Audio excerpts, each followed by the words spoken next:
우리가 이 신앙의 여정을 걸어가다 보면 때로는 고난과 역경을 겪을 때가 있습니다. 이런 현재의 고난과 역경에 우리는 어떤 태도를 가져야 할까요?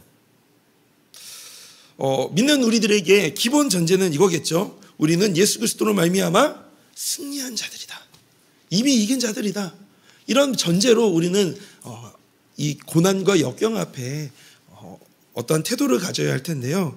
우리 고린도전서 15장 55절에서 57절에 이렇게 말씀하고 있습니다. 사망아, 너희의 승리가 어디 있느냐? 사망아, 내가 쏘는 것이 어디 있느냐? 사망이 쏘는 것은 죄요, 죄의 권능은 율법이라. 우리 주 예수 그리스도로 말미암아 우리에게 승리를 주시는 하나님께 감사하노니. 이 기본 전제 아래 승자로서 현재의 고난과 역경에 대해 우리는 어떤 태도를 가져야 할까요? 오늘 본문은 고난 중에서도 어떻게 승자의 자세를 가지고 살아가야 갈 수 있는지 우리에게 알려줍니다. 좀 세 가지를 함께 같이 나누고 싶은데요. 먼저 우리 고난 중에도 가져야 할 승자의 태도. 첫 번째는 고난 중에도 미래의 영광을 우리는 바라봐야 할 것입니다. 미래의 영광을 바라보는 것. 바울은 우리에게 현재의 고난을 어떤 시각으로 보며 또 어떻게 받아들여야 할 것인지 방향을 제시해 줍니다. 오늘 함께 읽었던 8장 18절 말씀입니다. 심각하건대 현재의 고난은 장차 우리에게 나타날 영광과 비교할 수 없도다. 바울은 현재의 고난은 장차 나타날 영광과 비교할 수 없다라고 말합니다. 사실 현재의 고난을 단지 유익이 없는 고난으로만 보게 된다면 마음이 약해지기도 하고 또 불평이나 원망, 낙심이 될 것입니다. 하나님, 저 열심히 이렇게 믿음 생활했는데요. 하나님, 열심히 교회 봉사하고 열심히 내가 하나님 붙들려고 노력했는데 도대체 이게 무슨 상황입니까? 언제 끝나는 겁니까? 왜 이런 마음을, 이런 어려움을 나에게 주십니까? 이렇게 마음이 약해지기도 하고 불평과 원망, 낙심이 있을 것입니다. 그러나 이 일체의 고난이나 이 시련을 장차 나타날 영광을 비추어 볼 때 고난은 충분히 감당할 수 있게 됩니다.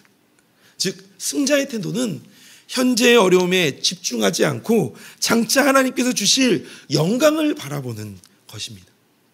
우리 사랑하는 성도님, 고난을 통해 얻을 승리의 기쁨을 기대하시나요? 아니면 고난이 없기만을 바라고 계신가요? 사단은 우리 안에 이 연약한 마음, 즉 싸움을 회피하려는 자세를 눈치를 채고 재빨리 우리에게 치명상을 입히려고 합니다.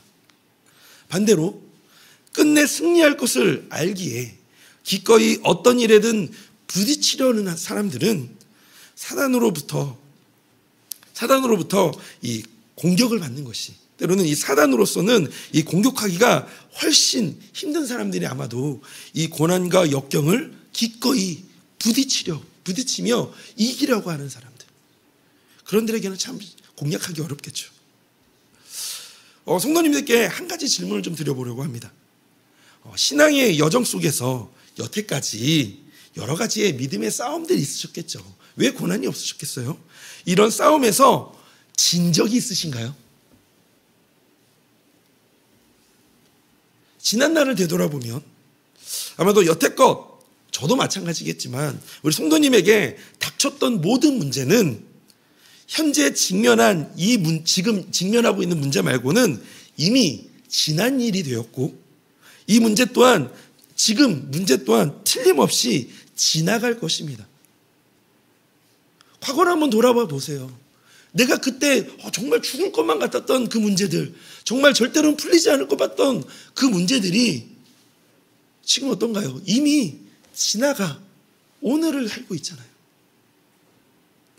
그렇다면 다시 우리의 지난 날을 생각해 보았을 때 이 질문에 어떻게 답변할 수 있겠습니까? 신앙의 여정 속에서 여태까지 싸움에서 진 적이 있는가? 아마도 우리는 이렇게 답변할 수 있겠죠? 네, 한 번도 진 적이 없습니다. 우리 예수 그리스도 안에서는 우리의 패배 자체가 승리의 재료가 됩니다. 어제 우리 특세 목사님께서 해주셨던 말씀 중에 하나님은 고난과 핍박조차도 양육이라는 유익으로 바꾸어 주신다라는 말씀 우리가 함께 같이 들으면서 은혜를 또 세임을 얻었잖아요. 사단은 절대로 우리를 이길 수가 없습니다. 왜냐하면 우리는 이미 승리하신 예수님과 함께 연합한 자이고 또한 예수님께서 우리에게 이미 승리를 주셨기 때문입니다. 그래서 아까 함께 같이 읽었던 고린도전서 15장 55절에서 57절 말씀 다시 한번 우리 함께 같이 읽어보도록 하겠습니다. 사망아 너희 승리가 어디 있느냐? 사망아 내가 쏘는 것이 어디 있느냐? 사망이 쏘는 것은 죄요 죄의 권능은 율법이라.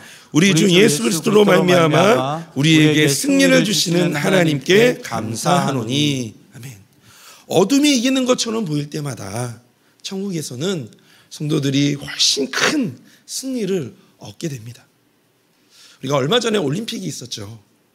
메달리스트들도 목표를 향해 나아가는 과정에서 어려움을 겪습니다. 열심히 운동을 하지만 한계에 도달하고 그 한계를 뛰어넘고, 하지만 그들은 그 고난을 넘어서 더 큰 승리를 바라보며 인내하죠. 우리 신앙의 승리도 마찬가지입니다. 이 땅에서 누릴 영광과 비교할 수 없는 그 장차 우리가 누릴 그 영광, 그 영광은 영원히 지속될 것입니다. 또한 더 이상 죄나 죽음의 영향을 받지 않으며 하나님과의 완전한 교제가 지속될 거예요. 베드로전서 5장 10절에 이렇게 말씀합니다. 모든 은혜의 하나님 곧 그리스도 안에서 너희를 부르사 자기의 영원한 영광에 들어가게 하시니가 잠깐 고난을 당한 너희를 친히 온전하게 하시며 굳건하게 하시며 강하게 하시며 털을 견고하게 하시리라. 저는 이번 특세의 말씀을 이렇게 함께 들으면서 목사님께서 이런 말씀을 해주셨어요. 첫 번째 날에 우리가 그 예배 안에서 우리가 회복해야 된다는 말씀을 해주셨을 때 그 24장로들이 모이고 그 많은 천사들이 모여서 그 하나님의 보좌 앞에서 하나님께 영광을 올려드릴 때 그 빛나는 보좌 앞에서의 그 영광, 하나님을 바라볼 때 그 감격, 그 위엄, 사실 상상할 수는 없지만 가슴이 뛰더라고요. 장차 우리가 그 안에서 함께 같이 주님과 누릴 그 하나님과의 교제가, 그 영광들. 그러므로 우리는 눈앞의 어려움에 휘둘리지 말고 믿음으로 그 너머의 영광을 바라보며 고난을 이겨낸 자들에게 주시는 온전함과 이 견고하게 하심을 소망하면서 한 걸음씩 나아가야 할 것입니다. 이것이 바로 승자의 태도입니다. 두 번째로 고난 중에도 가져야 할 승자의 태도는 바로 인내하며 기다리는 겁니다. 인내하며 기다리는 것. 로마서 8장 19절 말씀입니다. 피조물이 고대하는 바는 하나님의 아들들이 나타나는 것이니. 19절에서 바울은 피조물이 하나님의 아들들이 나타나는 것을 고대한다라고 말합니다. 이 땅의 모든 피조물은 인간의 죄로 인해서 고통과 부패의 상태에 처하게 되었지만 그것이 영원히 지속되지 않을 것이라는 소망을 가지며 하나님께서 새롭게 하실 날을 기다리고 있음을 말하고 있습니다. 이것은 단지 피조물만이 아니겠죠. 우리도 역시 하나님께서 우리를 온전히 구속하실 날을 기다리고 있습니다. 우리는 이미 성령의 첫 열매를 받았고 그리스도의 자녀가 되었지만 아직 몸의 구속은 아직 완전하게 이루어지지 않았습니다. 그렇기 때문에 우리도 날마다 탄식하며 그날을 기다리죠.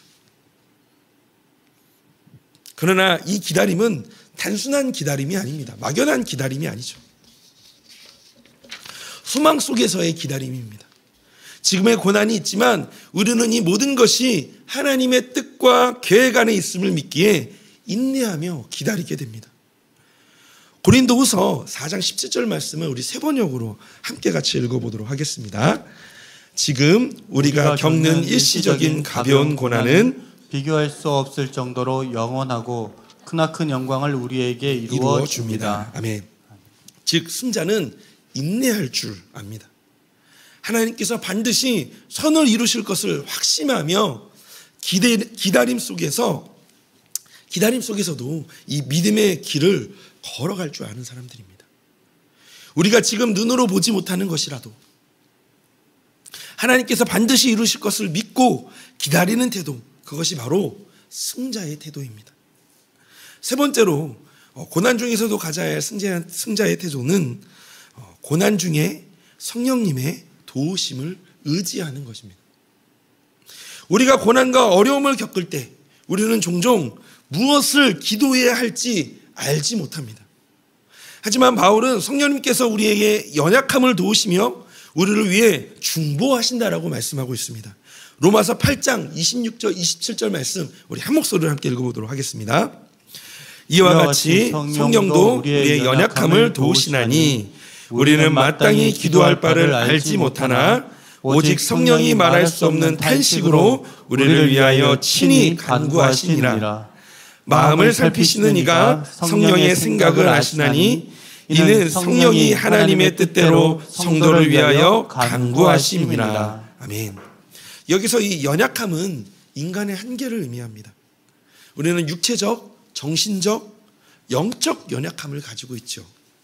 그래서 예기치 않고 감당할 수 없는 문제에 부딪힐 때 심히 낙심하고 또한 무엇을 위해 기도해야 할지 모르는 상태에 빠지게 되어집니다.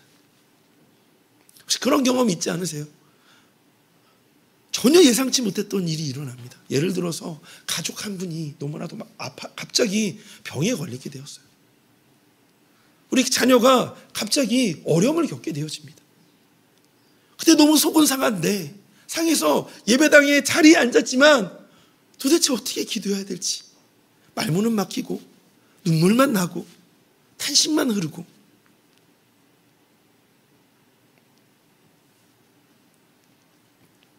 그래서 바울은 이러한 우리의 연약함을 인식하면서도 하나님께서 우리를 홀로 내버려 두지 않으신다는 사실을 오늘 이 말씀에서 강조합니다.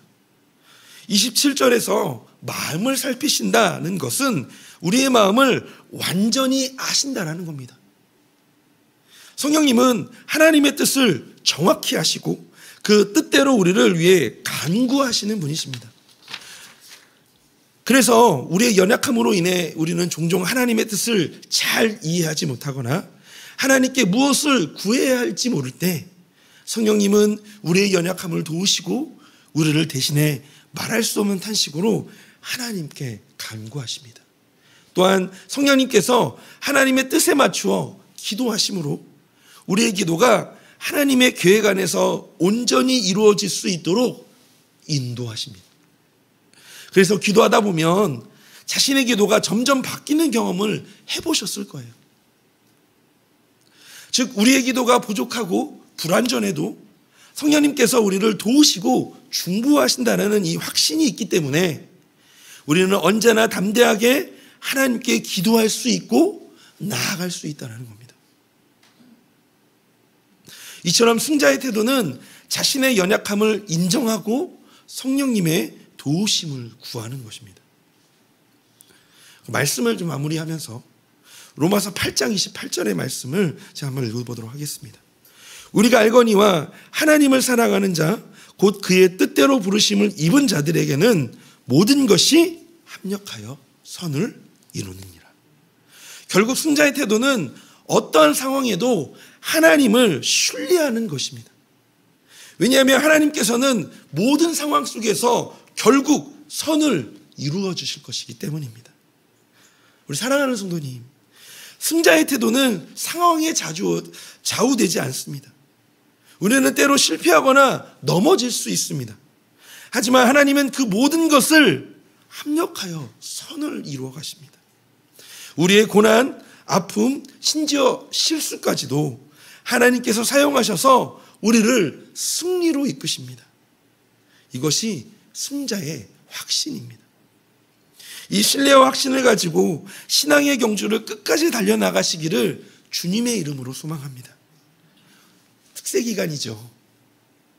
삶의 고민들, 풀리지 않는 상황, 답은도 없고 그러나 우리는 연약함을 인정하고 성령님의 도우심을 받아 기도할 수 있습니다.